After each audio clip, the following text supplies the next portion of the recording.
Hi, this is Rose Japngie, the Inventor's Wife, and I'm coming to you from sunny Arizona, and I have the pleasure of being with Bonnie Gayle, and her product is Sex Butter. I've known Bonnie for quite a while, and I would love for you to get to know her too. So Bonnie, when you first started with your idea, what was the background behind the idea? Did you have like a group of people that helped you? Was it you by yourself? Tell us a little bit about that.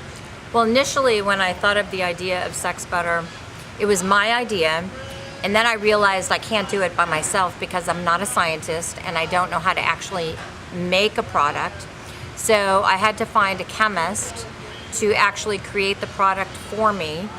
And sometimes, you know, as an inventor, you might partner with the chemist, you know, forming a company together and actually having a business together from start to finish.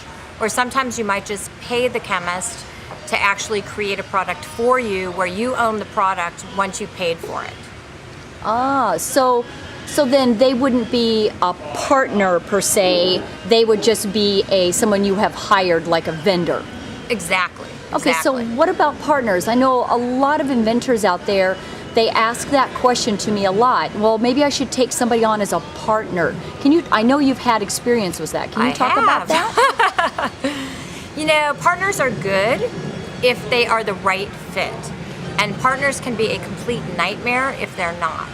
So when you're looking for a partner, first of all, you want to make sure that whatever the two of you are doing is not competitive with each other, because a lot of times, you know, you start getting into kind of pissing matches of like who should be doing what, and if you both want to do the same thing, that's kind of a problem. So you want to look for a partner that has capabilities and abilities to do things that you can't do. And you need to make sure that you literally are really engaged and can get along extremely well with your partner, because having a business partner is it's like being in a marriage. It's a long time, it's a very intensive thing. There are so many things that could cause fights or chaos in the partnership that it's really important that you know basically who you're getting into bed with, because that really is what you're doing when you're involved in a partner. That partner is going to be in your life for a very, very, very long time.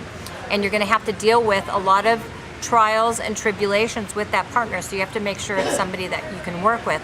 I have not been successful working with partners in the past, but all of the partners that I've had have always been working partners. So sometimes you can also just have a financial partner that just gives you money to invest in your company, but doesn't necessarily have a lot of say-so. And for me, if I take on a partner again, that's most likely the type of partner I would take on. And in doing that, you're going to make sure that, you know, lawyers are involved and you've got good signed paperwork. I know a lot of people want to partner up in joint venture with friends and family. So that's the worst thing you could do most of the time. And I'm just going to tell you this from experience, you know. If you think about it, think about how most families get along and what happens when you have a fight with your friend. So I've just found that it's probably best not to work with friends unless you actually met them through business first and they became friends later. So there's a difference there. And as far as, you know, working with partners, you know, you need to know, are we compatible to work together? Do we work the same way? Like if one person's a workaholic and the other one has a very casual, lax work life, you know, there can be all kinds of problems that go along with that. So it's really important to know that you are partner compatible and that your partner is compatible with you. That is extremely key. There are other ways of working together that are not partners, where you can collaborate together on projects like joint ventures, but you're not necessarily partners in business. I have found collaboration to be so much more beneficial for me in my case, because that way you can work with people on projects, and once the projects are over, you're still going back to your business and they're still going back to theirs. But you both could benefit through the business that you've done together. And I actually do that, you know, in some coaching work where I collaborate with different people. So I find that to be very beneficial. Excellent information, Bonnie. Thank you so very much. This is the Inventor's Wife at www.inventorswife.com.